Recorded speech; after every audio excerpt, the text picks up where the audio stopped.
Hello and welcome to the conversation.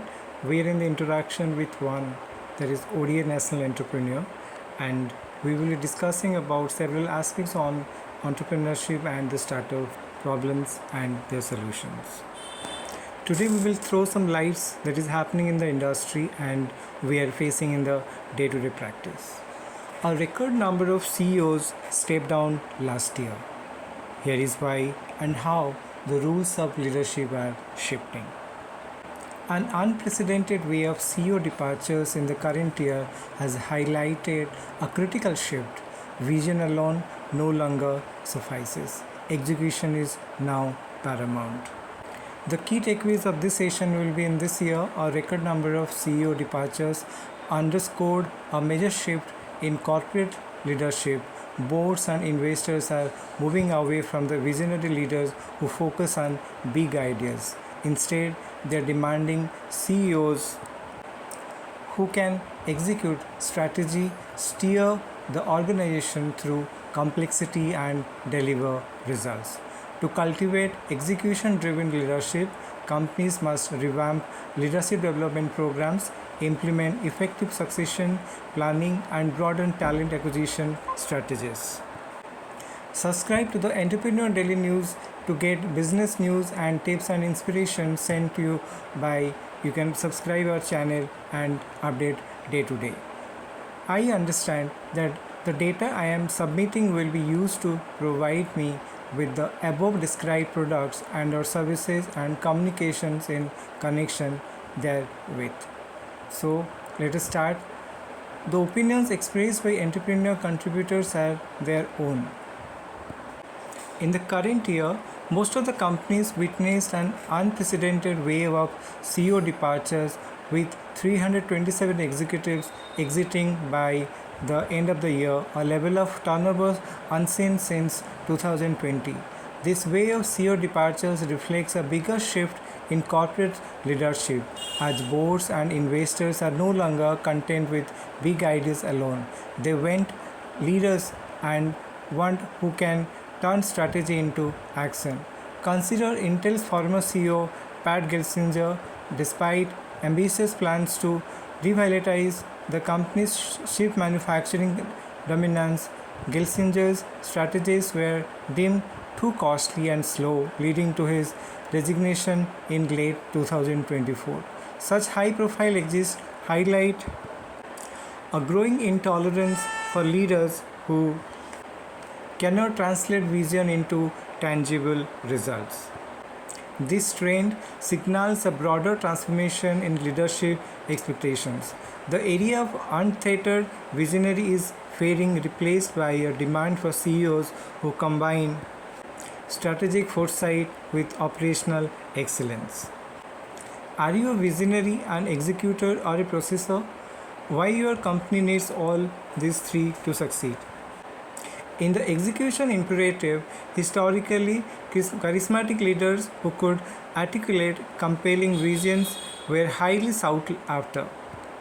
However, recent studies indicate a shift in the traits boards prioritize according to research from the Harvard Law School Forum on Corporate Governance. There is an increased demand for CEOs with skills in operations and strategy and a decreased emphasis on interpersonal or soft skills. Rapid technological change, global instability, and evolving customer expectations have raised the bar for leaders who need to steer the organization through complexity and deliver results. If you are serious about building a leadership bench that can execute under pressure, it's time to stop relying on outdated playbooks. Execution first leadership does not happen by accident. It's the result of international development, smarter hiring, and aligned incentives. Here is how to make it real inside your company. First, revamp leadership development programs. In the current year, leadership development budget took a significant hit with average allocations dropping by 70% compared to the previous year. With the leadership development budgets slashed, many companies have cut back or cut out entirely the programs that prepare mid-level managers for executive roles. As a result, more leaders are stepping into the C-suite without the cross-functional experience or strategic problem-solving skills they need to succeed. This gap shows up in the numbers. In a recent survey, 45% of managers said that companies are not doing enough to develop future leaders. Additionally, only 8% of managers believe their leadership programs actually work. The message is clear. Organizations need to take a hard look at their leadership pipelines and start investing in them again.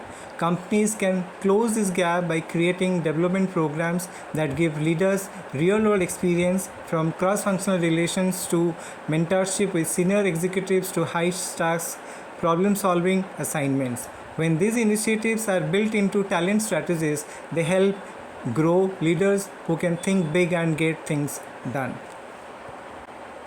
Kevin O'Leary says this is the one skill he looks for in a leader, but it's almost impossible to find. Now the next is implement effective succession planning. Even though succession planning is critical, many organizations still are not ready when leadership changes happen. Research from the Association for Talent Development shows that just 35% of companies have a formal plan in place. Without one, companies often scramble to fill roles, turning to outside hires who might not fit the culture or long-term strategy. The cost of poor succession planning and upfront studies show that the external CEO hires not only lost 15% more than internal promotions, but are also 84% more likely to leave within 3 years, often because they're not the right fit. It is a clear reminder that ignoring internal talent development can hurt both the bottom line and leadership stability. The better approach is to focus on your existing bench. That means identifying high potential employees early and giving them opportunities to stretch their skills, work across teams, and learn from seasoned leaders. Companies that invest in their own people don't just save on recruiting costs. They keep their culture intact and avoid the disruption that comes with an outside hire who might not stick. Next is broaden talent acquisition strategies. More companies are looking outside their own industries when hiring executives, and for good reason. Leaders with experience in different sectors bring fresh ideas and new ways of thinking that can spark innovation and help businesses handle tough, unfamiliar challenges. A report by JRG Partners points out that bringing in leaders from other industries can give companies an edge. These executives tend to be adaptable, used to working across different markets, and applied to able that they have learned in one sector to another. They also know how to get up to speed fast in unfamiliar territory. LinkedIn research shows that focusing on skill instead of traditional qualifications can completely change the way companies hire and open the door to much a bigger talent pool. In fact, taking a skill-first approach can expand the number of potential candidates by nearly tenfold worldwide. How to develop the best leadership mindset to execute your strategy.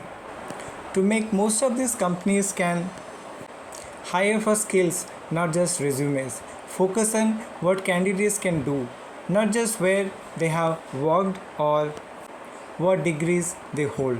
Use AI and data smartly. Tap into tech tools that help spot transferable skills and uncover talent from outside the usual places. Build a more inclusive hiring culture. Stop open to people with non-traditional backgrounds and career paths. They often bring fresh ideas and perspectives. Companies that look beyond their own backward and find leaders who can roll with change and push the business forward. As you know, leadership is changing. Companies that focus on execution, not just vision, will stay in the game, and the ones that do not will fall behind. Here, we help CEOs and founders of startups to multi-billion dollars companies grow at scale, create value, and drive results with world-class talent. Want to be an entrepreneur leadership? Stay tuned with us, subscribe, share, and like. Thank you. for watching the video.